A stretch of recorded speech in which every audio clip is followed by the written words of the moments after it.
Oi, pessoal, tudo bom? A gente vai continuar hoje, então, com a segunda parte, que fala sobre unidade, né? Continuando no livro de Efésios.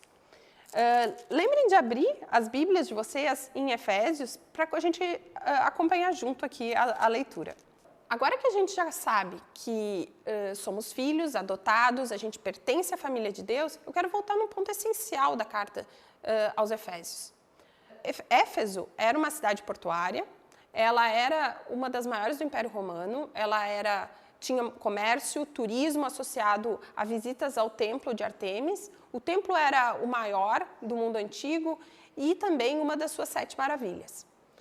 Contudo, Éfeso ele vivia também o lado B do Império Romano, né? Os senhores ficavam ricos às custas dos escravos, o exército impunha com muita força as revoltas.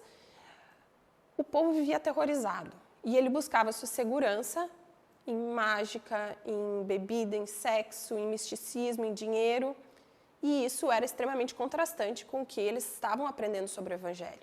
Então, esse conhecimento que os efésios tinham do Evangelho, de Deus, ele se chocava com aquilo que eles viviam. E essa era a essência do que Paulo veio trazer com essa carta. Vamos ler então Efésios 2, 4 e 5.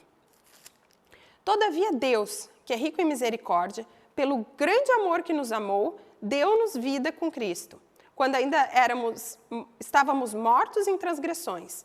Pela graça vocês são salvos. Então aqui Paulo fala duas, talvez das mais importantes palavras da vida cristã, do Evangelho, que é graça e misericórdia. Então, pessoal, graça é quando nós recebemos uma coisa boa que nós não merecemos, enquanto que misericórdia é quando a gente não recebe uma coisa ruim que nós merecemos. Eu gosto muito de um exemplo que eu vi num vídeo uma vez que conta essa explicação dessa dicotomia entre graça e misericórdia. Imagine você, né, dirigindo seu carro e você estaciona o seu carro num local e sai do seu carro, enfim, faz as suas coisas e quando você volta você se dá conta de que você estacionou na frente de um local de uma segurança muito elevada e você, inclusive, deveria ser multado com valores muito altos sobre isso. Então, comparando graça e misericórdia, se você, ao ser julgada por isso, o juiz que te julgasse, ele simplesmente dissesse para ti assim, não, tudo bem, vai embora, você está liberado. Enquanto que a graça é, ao você ser julgado e a multa ser lida, que você deveria pagar lá 50 mil reais, o juiz desce, coloca a mão no seu ombro e diz assim, eu vou pagar essa multa para ti. E você sai livre, né? Essa é a relação. Por isso que naquele versículo que muitas pessoas conhecem, que a gente quer desafiar vocês a ler, ali que está em Efésios 2, 8 e 9. Pois pela graça são salvos por meio da fé. Isso não vem de vós, é dom de Deus, não por obras para que se glorie, porque somos criação de Deus, realizada em Cristo Jesus, para fazermos boas obras, as quais Deus preparou antes para nós as praticarmos. Esse é o resumo, essa é a essência do Evangelho. Deus manda o seu Filho para que fosse pago por alto preço aquilo que nós deveríamos ser pagos. E nós temos que simplesmente receber isso. Mas Deus foi além. Então, Ele estende essa graça a nós.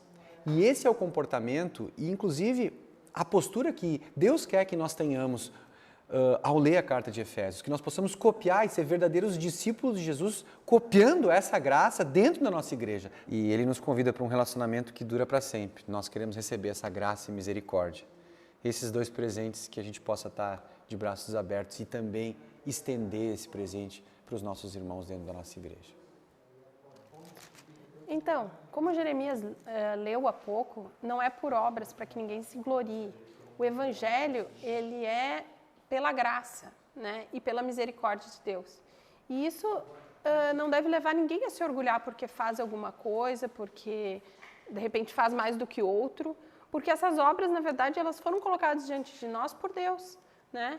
A gente não pode dizer que a gente está fazendo e aí a gente tem merecimento de uma posição no reino de Deus. É tudo pela graça e misericórdia de Deus. Então, pode ser que alguém nasceu em berço judeu, pode ser que alguém tenha nascido numa família cristã, pode ser que seja uma família que os avós e os bisavós sejam cristãos.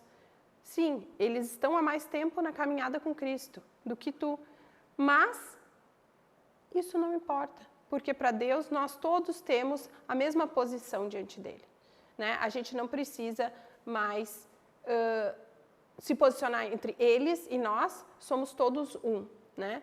Então é interessante porque a gente é um, nós temos a mesma posição, mas nós não somos iguais. E isso é sempre importante a gente destacar, porque assim como Paulo falou lá na primeira carta aos Coríntios, no capítulo 12, né, o corpo, ele é feito, o corpo de Cristo, ele é feito por partes, né, pelo olho, pela orelha, pelo dedo, pela unha, e cada parte tem o seu papel.